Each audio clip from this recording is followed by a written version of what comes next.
Well, hey everybody. Sorry today's been kind of a downer of a day for me. Just got off on the wrong side of the bed, so to speak, and just never really recovered.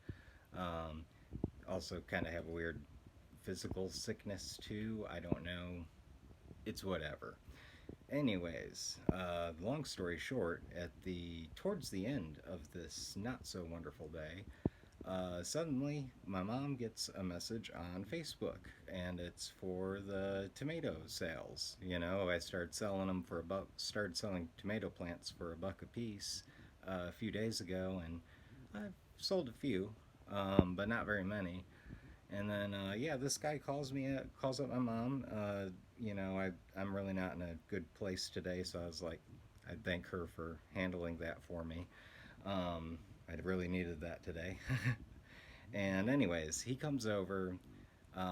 He buys up 50 of my tomato plants at the agreed upon price. No trying to cut me down from there. He's like, no, man, they charge like $5 at Walmart for that. Like, I appreciate what you're doing. And I appreciate what he did because not only did he pay me in full and actually slightly over, uh, he also gave me a ton of produce. And like that, I love that.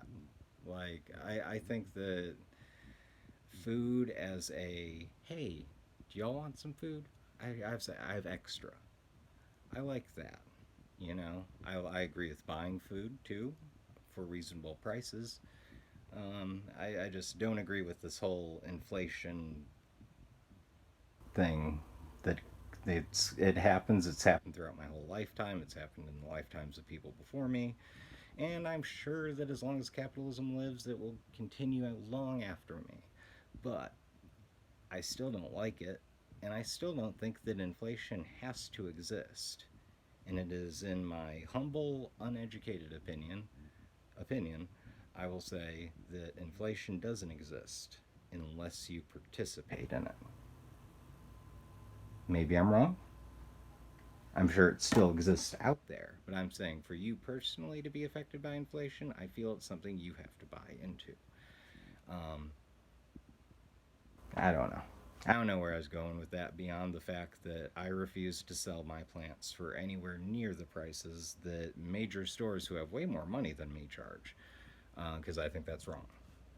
But what I do think is right is boxes of corn and tons of veggies that kitties need not to not walk on. You know better, Charlie. Don't walk on these.